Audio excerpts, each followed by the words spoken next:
Jerusalem, AD 66. A city at the crossroads of faith and empire, where the sacred and the secular intertwine. Yet beneath its vibrant facade, currents of unrest and prophecy stir. Decades prior, on the Mount of Olives, Jesus of Nazareth delivered a discourse that would echo through the ages, foretelling events that would soon come to pass.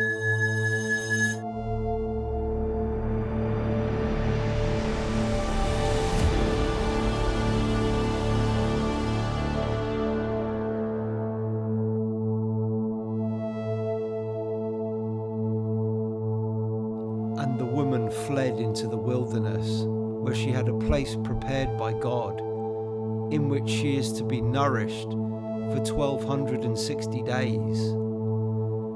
Revelation 12, verse 6. The prophetic pronouncement by Jesus, known as the Olivet Discourse, warned of impending tribulations and urged vigilance and discernment. As the years unfolded, signs of unrest became increasingly evident. False prophets emerged, claiming messianic titles, while conflicts and rumours of wars spread like wildfire.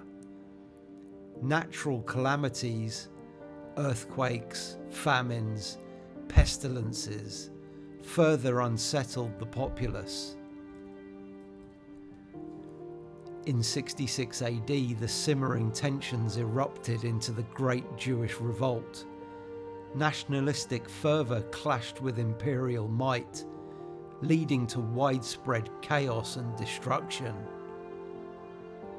Amidst this upheaval, the nascent Christian community faced a profound dilemma. Recalling Jesus' warnings, they pondered the path to safety.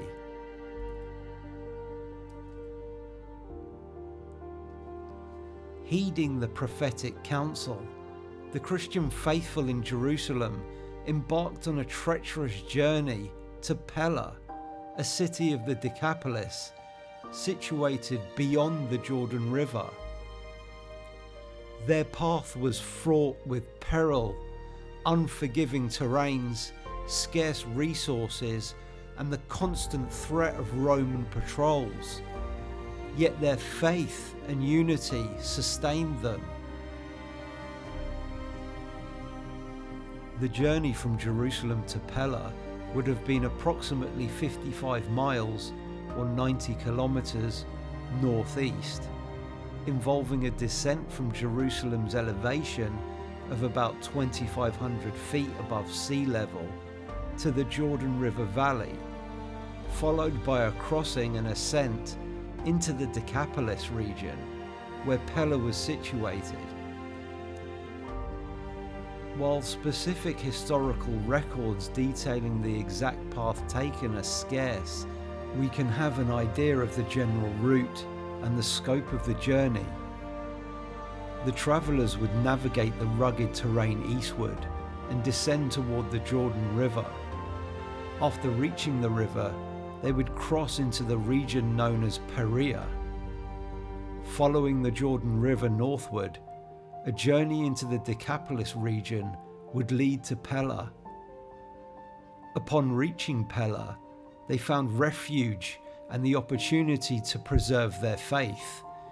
This sanctuary allowed the early Christian community to survive amidst the surrounding turmoil.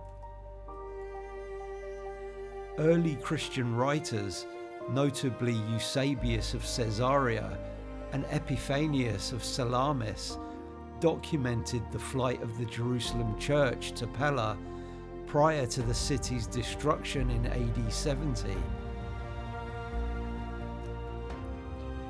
Eusebius, in his ecclesiastical history, recounts that the Jerusalem congregation received a divine revelation instructing them to leave the city before the war commenced.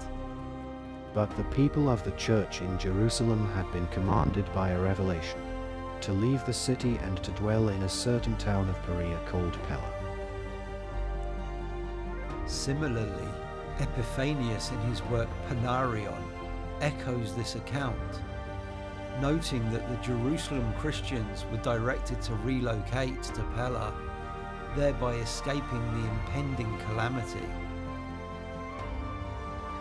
From the ashes of destruction arose a renewed faith, carried forth by those who listened, believed, and acted.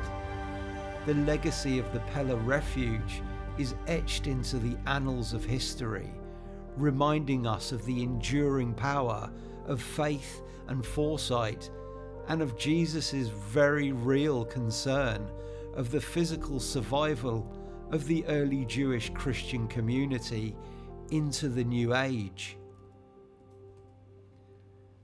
For God did so love the world that his Son, the only begotten, he gave, that everyone who is believing in him may not perish, but may have life age-during. The flight to Pella stands as a testament to the early Christians' resilience and faith. Their adherence to prophetic warnings not only ensured their survival, but also facilitated the continuation and spread of Christian teachings. Meanwhile, Jerusalem faced a devastating siege.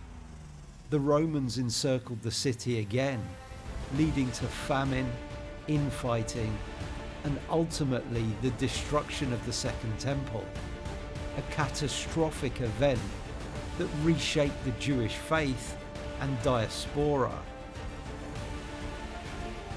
Not much would be known regarding the Roman-Jewish War had it not been for the incredible documentation of a particular secular writer, a Jew and former military governor of Galilee, who was captured by the Romans shortly after the outbreak of the rebellion, and whose life and writings were miraculously preserved. That man's name was Flavius Josephus.